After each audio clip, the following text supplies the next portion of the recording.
Everybody is trying to understand why the Cybertruck battery is half full, as Tesla say, or as Sandy Munro puts it, he's the American automotive engineer, manufacturer, it's half empty. So I think I know why. Let me know at the end if you agree or not, but I think I've got it. Hey folks, welcome back. Thanks for joining me.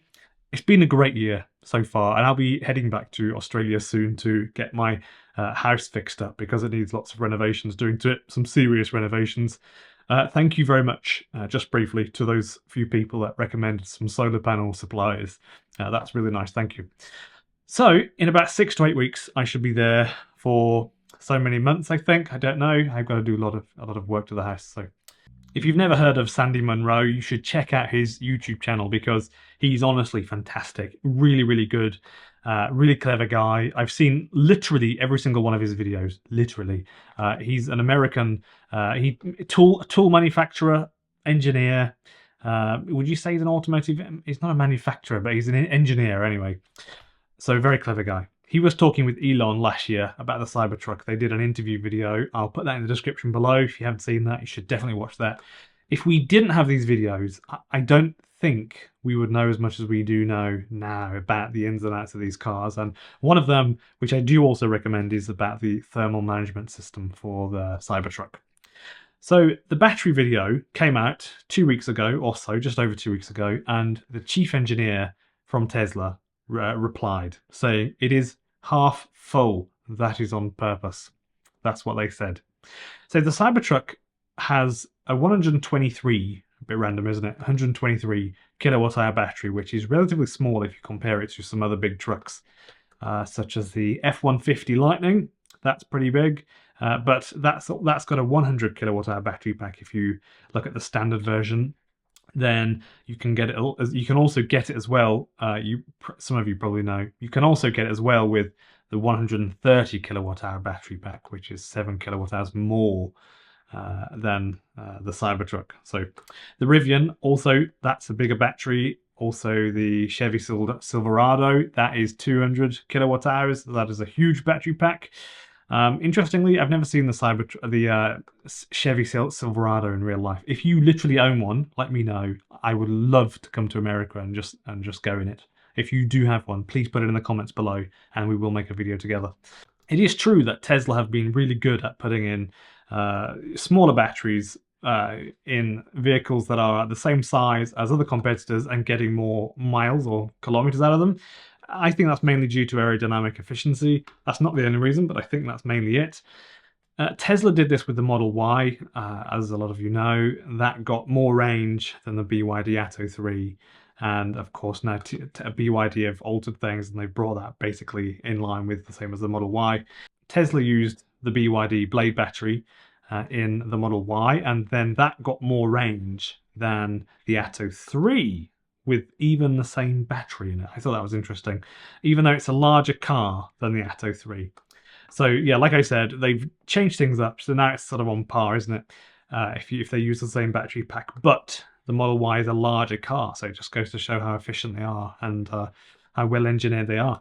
So how are Tesla getting more out of their batteries? Weight is one thing. Tesla have been able to make their cars lighter than their competition, which improves their efficiency. Even though you wouldn't say they're light, but lighter. The Cybertruck has been majorly criticised for not getting enough range, and there have been a lot of people on YouTube, some credible people that have been driving them and doing range tests, and Edmunds as well, as somebody recently pointed out. That YouTube channel has also done a review on the range, and they basically said they're getting the same as what you are told from Tesla or more, basically. So it depends on the type of driving you do, obviously. If you're hitting the wind hard when you drive, that will use a lot more energy, obviously. So going 80 miles an hour versus 50 will make a huge difference. So I think the Tesla Cybertruck battery appears to be half full, as Tesla say, because Tesla have made it so that it can be altered in the future using different cells. For example, Tesla will most likely introduce a long-range version and will add more batteries or different batteries that utilize more of that space at the top there.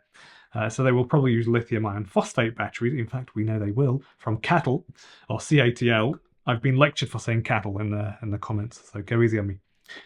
We know that Tesla have plans to do this. We know this, and that the battery making equipment is literally on boats now, if it's not already arrived already, to the US from China. And Tesla are going to manufacture the Shenzhen LFP battery, possibly in Texas or Nevada. That's what we do know, which is awesome. They're great batteries, most likely cheaper to produce for Tesla to produce them anyway than the 4680 cells, just because they're a bit more simple and a bit, just there's less of them basically. So to put them all together, there'll be less cells than lots of little cells put together. The Shenzhen LFP batteries, really, really cheap. Performance, very, very good actually.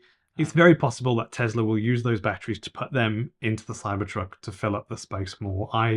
I personally believe that is exactly what they're planning to do. So we know this is happening because Tesla released their Grand Master Plan. So not their master plan, but their Grand Master Plan.